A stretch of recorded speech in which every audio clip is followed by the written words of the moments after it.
Your Excellency, Mr. President, represented here by my wonderful brother, His Excellency, Mr. Vice President. Excellency, the President of Ghana, President Mahama, another great friend. Your Excellency, the Senate President, ably represented. Madam Chief Justice of the Federation, I just want to say congratulations and thank you to Mr. President for nominating another woman for the second time to be the Chief Justice of Nigeria. I hope the interim title will disappear and it will be made permanent.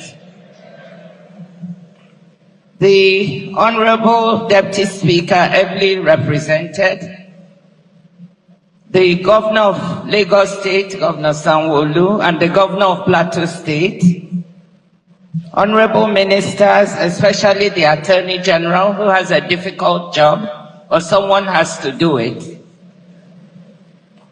the traditional rulers, in particular His Royal Majesty, the Ooni of Ife.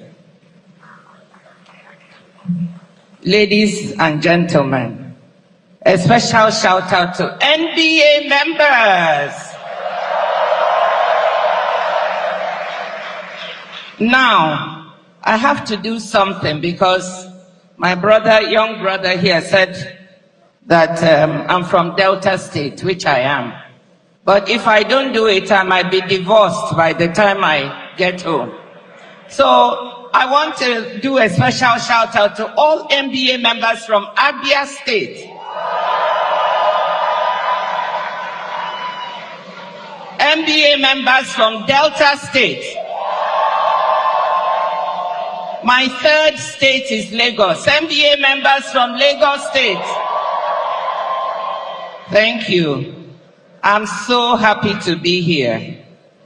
I'm immensely honored to be here today to stand in the footsteps of the luminaries who have preceded me at this podium, including the President of the Appeals Court.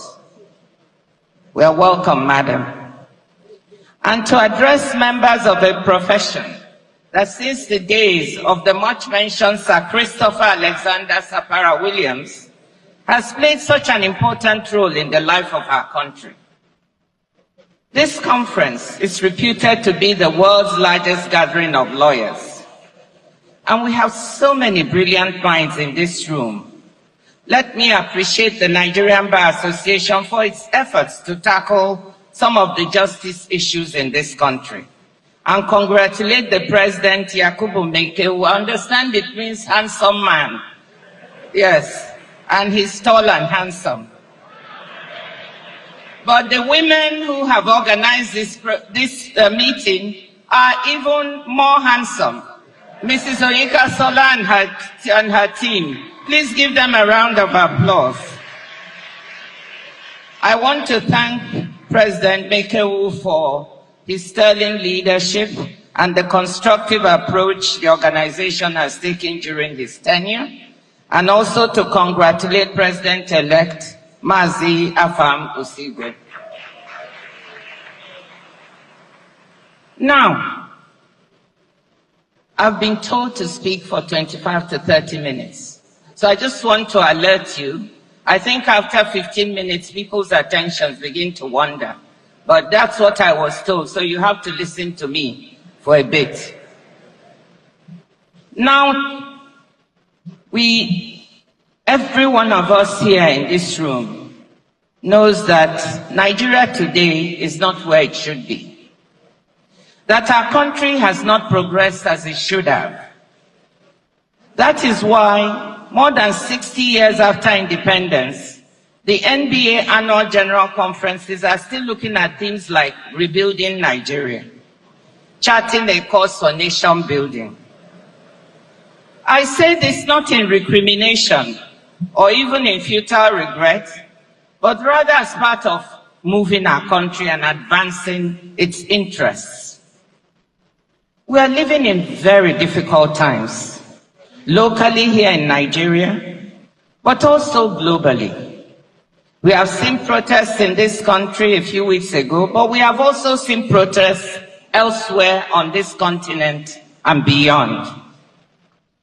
These difficulties should make us think deeply and reflect on what is needed to move this country forward, so we can have the right type of conversation, not about blame games or recrimination, but about what we actually need to do to tackle present and emerging problems to assure a bright future for our young people in this country. That is why my speech today is entitled A Social Contract for Nigeria's Future. I know our friends, gentlemen of the press and ladies of the press are here, and I salute them for their hard work. I'm not here to castigate or blame anyone, so I don't want you to spin my words or put out headlines that don't reflect what I'm saying or about to say. I'm here to speak to all governments of my country, all political parties, all Nigerians about a positive way forward for the country. If we look back to the early years of independence, it's clear Nigeria had what it takes to succeed, and yet we've fallen behind countries that were on par with us back then. I want to remind people that in the first half of the 1960s, our per capita income in $1960 was roughly equal to that of South Korea, in the neighborhood of $100 to $120 per capita, according to World Bank data. But then South Korea's growth took off as it went from exporting primary products like tungsten ore and dried seaweed to manufactured goods. Back then, it was textiles and footwear. Compared to today's integrated circuits, electronics, ships, and autos, not to mention services exports, such as gaming, entertainment, etc., where South Korea is also strong. Meanwhile, Nigeria's export basket went in the opposite direction and became less diversified. In the early 1960s, mining exports made up half of our exports, and food and animal or vegetable oils together about a third, with manufacturers accounting for 5 to 7%. But since 1974, oil has dominated, often accounting for 97 to 100% of Nigerian exports, with its share rarely dipping below 90%. The good news is that our economy itself is quite diversified, and with the capacity to do much more in terms of agricultural exports, critical minerals, services such as entertainment, etc. And I want to commend ongoing efforts by this government to diversify the exports of our country. Last year, Nigeria's per capita GDP was $1,620 US, while South Korea's was 33,000. Korea's growth miracle was exceptional and world-beating, but even more modest performers have outpaced us. Thailand's per capita GDP was comparable to Nigeria's in the early 1970s and is now $7,200. Peru, a country I will come back to, was about even with Nigeria in the early 1980s, but now has a per capita GDP of nearly 7,800. Even India, which into the 1990s and 2000s had a per capita GDP well below Nigeria's, recently surpassed us on that mark and is now 2,484. India is now the third largest economy in the world, one of the fastest growing and modernizing economies. I cite all these numbers not because GDP is a perfect measure, but because, as Daniel Susskind, a scholar on economic growth at King's College London, recently put it, and I quote, GDP is correlated with almost every measure of human flourishing. So whether we like it or not, it does tell us an important story, and it affords us a measure of comparison. Many of the big questions the NBA is grappling with at this conference have at their root Nigeria's failure to sustain rates of economic growth and development that consistently outpace the growth of our population. We have had episodes of reform and faster economic growth that were not merely a function of the price of oil, but we were unable to consolidate and build on them. And millions, indeed scores of millions of our compatriots have paid the price in terms of diminished job prospects and human well-being. For example, in the decade between 2000 and 2014, we had an average GDP growth rate of 3.84%, well above our population growth rate of 2.6% per annum, meaning that people were on average truly improving their standards of living. During the following decade, average annual GDP per capita growth has been negative, around minus 0.9%, meaning people were worse off because we were not able to sustain prior positive growth momentum. A very important part of the explanation for why we've not been able to succeed is lack of policy consistency. Successive administrations failing to continue good, and I emphasize good, economic and social policies put in place by predecessors, allowing politics to frame policy, what we can call the not made in my administration syndrome. We all understand that where policies are bad and not working, of course politics should intervene. But where things are working to the good, we ask, why fix what is not broken? To minimize the volatility of economic and social policy, and to set our country on a steady growth and development path, rather than an episodic growth path, I have become increasingly convinced that Nigeria needs a social contract. By this I mean a fundamental cross-party, cross-society agreement that certain things in the economy, in the country, in policy and in society are sacrosanct and shall not be touched or changed when administrations change.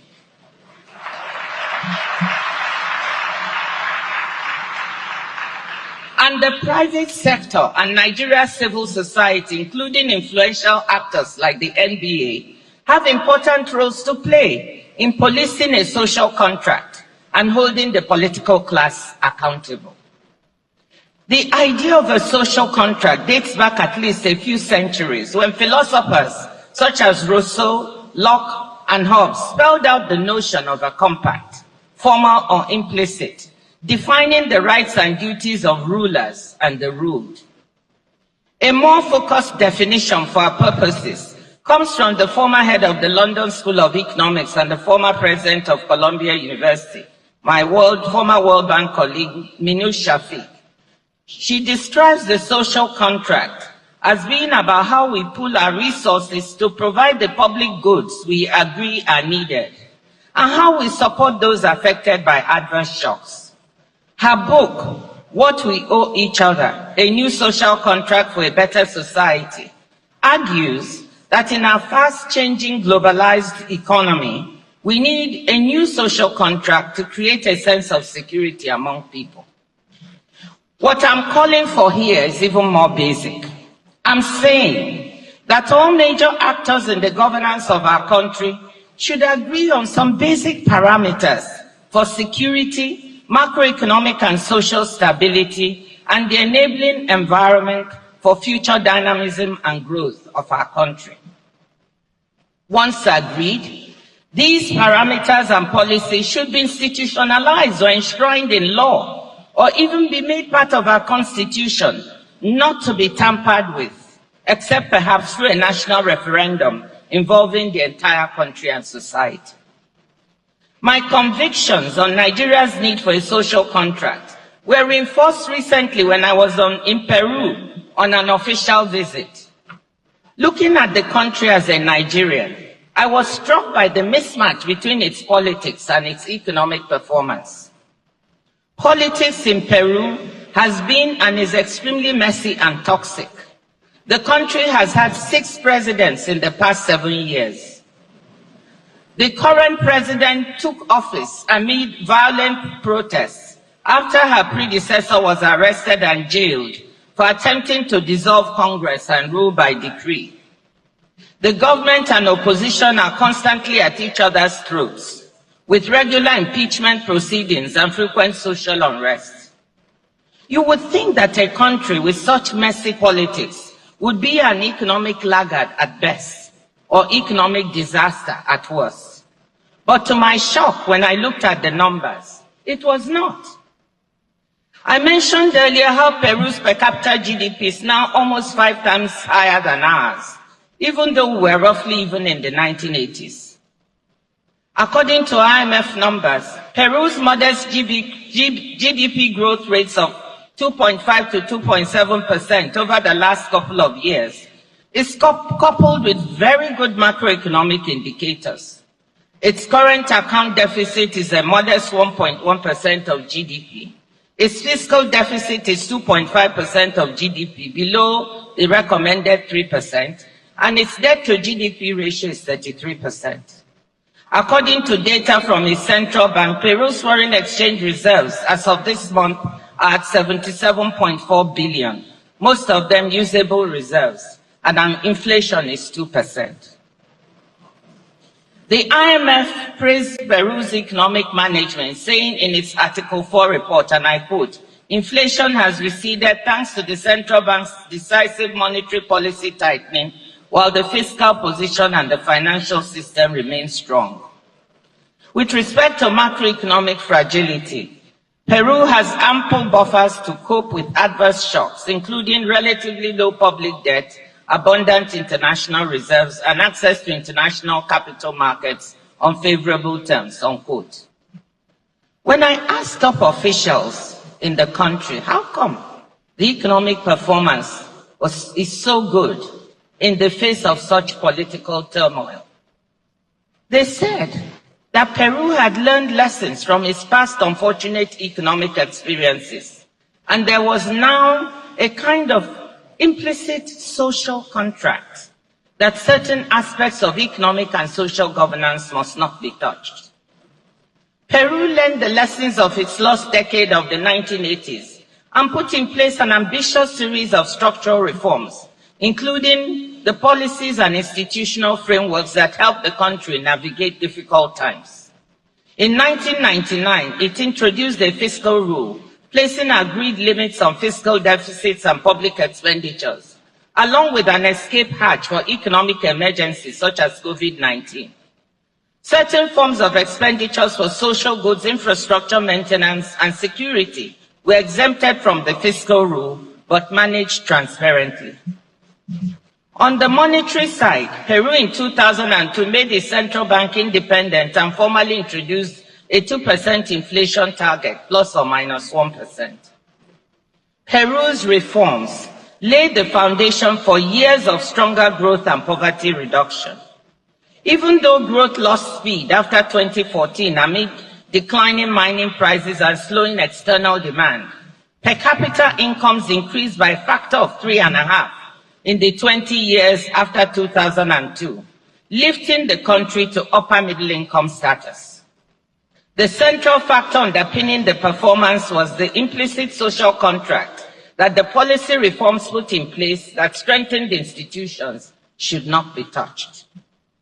For us as Nigerians, the real surprise must be that Peru's different political parties, for all their vicious opposition to each other, broadly supported the hard-won structural reforms and honored the fiscal and monetary policy frameworks when in power. They accepted that certain things should be respected for the good of the country and should not be played with, no matter how rough the politics. That cross-party commitment to strong macroeconomic foundations is something we need in Nigeria. During President Obasanjo's second term, we carried out strong structural reforms very similar to Peru's. A $30 billion external debt was cleared, that was mentioned earlier. The central bank was made independent. The multiple exchange rate regime became a thing of the past as a flexible, rational, managed float regime was put in place. An oil price-based fiscal rule was also put in place, along with a medium-term expenditure framework, leading to a strong accumulation of savings and foreign exchange reserves.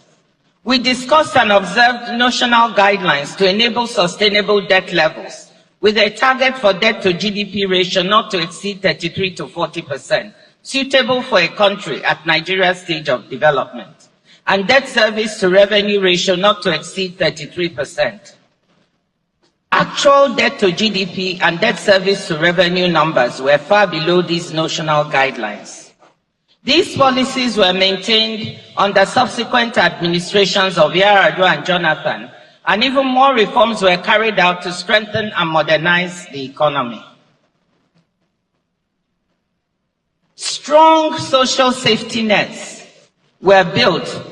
Well-targeted social programs such as Shopee, You Win, and Saving 1 Million Lives, the latter targeting pregnant women and children. Am I saying that these administrations were perfect? Of course not. They had their problems, imperfections, and challenges. And as a finance minister, I was part of struggling with those challenges. But there was a consistency of policy that led to the economic numbers I quoted earlier in this speech. What I'm saying is this: maintaining good economic and social policies, that is, maintaining policy consistency, and adding more reforms on top of that, will lead us along the path of good progress that we all desire.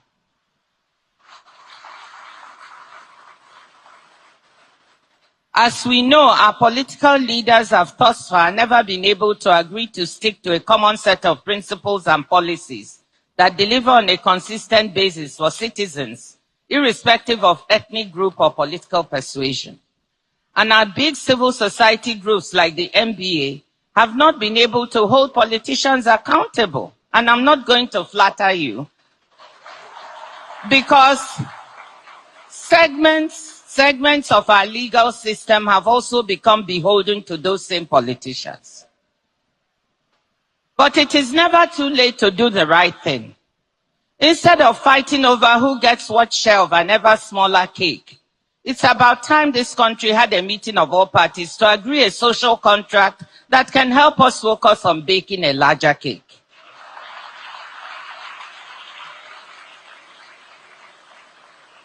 I will devote my remaining remarks to looking at potential elements of such a social contract. In line with my comparative advantage as an economist, I will focus on economic policies, though I'll offer a few thoughts on related areas as well. Note that I'm not trying to be exhaustive on what constitutes a social contract, just to give you some examples. Let me say here that trust will be a prerequisite for any social contract for rebuilding Nigeria, meeting our economic development challenges, and building a brighter future for the rising generations of young people. All political parties, all ethnic groups will have to honor this contract, no matter who is in government. The importance of trust in our country, given its size and diversity, has been clear since day one. Even before independence, in his first speech as Prime Minister in 1957, Sir Abubakar Tafawa Balewa said, and I quote, "The peoples of Nigeria must be united to enable this country to play a full part in shaping the destiny of mankind. It is the duty of all of us to work for unity and encourage members of all our communities to live together in peace and harmony. The way to do this is to create understanding, mutual respect, and trust." This is Sir Abubakar Tafawa Balewa in 1957. Trust comes not from words, but from deeds. That is, from accomplishing things together, building together. A social contract could become a basis for the virtuous circles of reform, growth, peace, security, and trust that have too long eluded us. Turning now to potential ingredients of that social contract. The first element should be a shared understanding that we must prioritize the security of lives, property, and national assets. We cannot have economic or social development without security. And we certainly cannot have security without development. We all know that. Security has been weaponized in our country for political purposes by political actors, leading partly to the difficult situation we have now. We have politicians who believe that the best way to make their opponents look bad is to instigate insecurity, making it look like they can't govern, regardless of whether this leads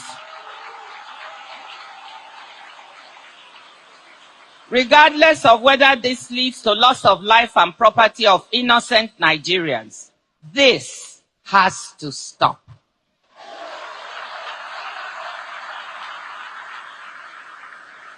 A second aspect of security relates to security of national assets. Nigerians have seen for years how organized crude oil theft on a massive scale seriously undermines the economic and financial health of the country. All Nigerians must agree that stealing of our national assets of any type is intolerable and must be stopped. How can we be struggling to see how to strengthen our foreign exchange reserves with the governor of the central bank working so hard on this, when so much is being lost through oil theft? There is so much technology available now to track such theft, and there must be no more excuses for inaction.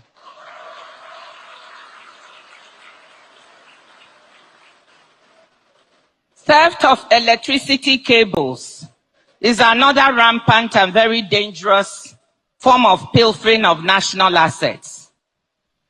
I can share two personal experiences. 2 weeks ago, the cables near our house in the village, in Omoda Isingu, were caught, depriving our house and all the other houses in the village of electricity. They were caught and stolen. Yesterday, my husband called me from Abuja that there had been a major explosion near his clinic in Gwarimpa. And what was it? Some people cut the cables linked to the transformer, and the transformer exploded. They barely escaped with their lives. This kind of taking and stealing of national assets is unbelievably dangerous for those doing it. And it must be a mark of desperation and failure to see the bigger picture that leads people to do this. I'm pleading with all Nigerians that this has to stop. It's even endangering your own life to engage in this type of act. The second element of the social contract involves the basic organs of the economy. They should be left to work so as to produce the best economic and social results for the country, as I described in the case of Peru. First, we must continue to support the central bank and its work, and support its independence. No one should try to tamper with the central bank, asking for manipulation of interest rates or the exchange rate. Do not use the central bank as a fiscal agent, asking for printing of naira beyond agreed ways and means limits, as this can fuel inflation.